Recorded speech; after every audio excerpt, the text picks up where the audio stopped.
হাই friends, কি খবৰ? আজি এটা সিৰিয়াছ টপিক লৈ আহিছোঁ। সেইটো হ'ল অসমৰ ইউটিউব কালচাৰ বা অসমৰ এতিয়া ল'ৰা ছোৱালীবিলাকৰ এডিকশ্যন ইউটিউবলৈ। ইউটিউবৰ এডিকশ্যন চবৰে আছে, মোৰো আছে, কিন্তু ডিপেণ্ড কৰে যে মই ইউটিউবত কি চাই আছোঁ, সেইটো বহুত বেছি প্ৰয়োজনীয়। এতিয়া এটা বেমাৰ হৈ গৈছে, মানে চবেইতো ভ্লগ বনাই আছে। আজি ঘৰত কি খালোঁ, কি নাখালোঁ, ক'ত ফুৰিব গ'লোঁ, বেলেগ বেলেগ ঠাইত, নতুন নতুন ঠাইত, কোন ৰেষ্টুৰেণ্টত গ'লোঁ, ক'ৰবাত গ'লোঁ, আজি কি কিনিলোঁ, গাড়ী কিনিলোঁ, ঘোঁৰা কিনিলোঁ, চব দেখাই থাকে। আৰু সেই লাইফষ্টাইলটো দেখি আমাৰ ল'ৰা ছোৱালী বা আমিবোৰে খুব ভাল পাওঁ, আমাৰো মন যায়, তো আমি সেইটো চাই থাকোঁ। আৰু প্ৰব্লেমটো এইটো হৈছে, সৰু সৰু ল'ৰা ছোৱালীবোৰে আজি ভিডিঅ'টো আহিলে কাইলৈ কি ভিডিঅ' আহিব সেইটোলৈ ৰৈ থাকে, কিয় অহা নাই মানে নাহিলে মানে মেছেজ দিয়ে, মানে তেওঁলোকক ইউটিউবাৰবোৰক কমেণ্ট কৰে ভিডিঅ'ত যে কেতিয়া আহিব, মানে এনেকুৱা মানে এডিকশ্যন হৈছে এতিয়া। ঠিক আছে, গতিকে এইটো এটা শুভ লক্ষণ নহয়, কাৰণ একো বেনিফিটছ নাই এইবোৰ চাই কিনে। তেওঁলোকে তেওঁলোকৰ লাইফত মজা কৰি আছে। মই এটা সাধাৰণ এটা এক্সাম্পল দিওঁ। অসমৰ এতিয়া ফেমাছ ইউটিউবাৰ বুলি ক'লে প্ৰথমতে ডিম্পু বৰুৱাৰ নাম আহে। এতিয়া ডিম্পু বৰুৱাই অ'ত যাই আছে, বেলেগ বেলেগ ঠাইত যাই আছে, ফূৰ্তি কৰি আছে, গাড়ী কিনিছে, কিবা কিনিছে, দেখাই আছে, কিবা নতুন বস্তু এটা ক'ৰবাত ওলাইছে সেইটোত যাই দেখাইছে।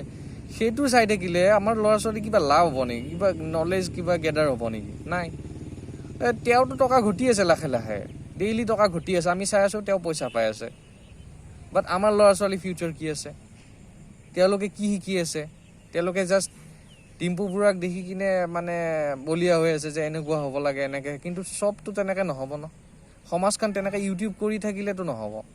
তেওঁলোকে ঘটি আছে এটা চামে বেলেগ কথা, কিন্তু সমাজখন তেনেকৈ নচলে। তেওঁলোকে সমাজ চলাব নোৱাৰিব ন। তেওঁলোকে ঘৰ এখন চলাব পাৰিব নিজৰ, তেওঁলোকে নিজৰ ঘৰখন ছিকিউৰ কৰিব পাৰিব, নিজৰ লাইফষ্টাইল বনাব পাৰিব। বাকীটো একো কৰিব নোৱাৰে বা কৰা নাই। বাকী সমাজখন কোনে চলাব? সমাজৰ নীতি নিয়ম, বাকী সমাজখন চলিবৰ কাৰণে যিখিনি বস্তু লাগে, কালচাৰেল দিশটো লাগিব, স্পৰ্টছত লাগিব, বা কি এডুকেশ্যন ছেক্টৰত লাগিব, ৰাজনীতিত লাগিব, সেইখিনি কি কৰিব? সেইখিনি আমি কৰিব লাগিব ন। পইচা নাথাকিলেও কৰিব লাগিব, চব আৰু পইচাৰ কাৰণে নহয় ন।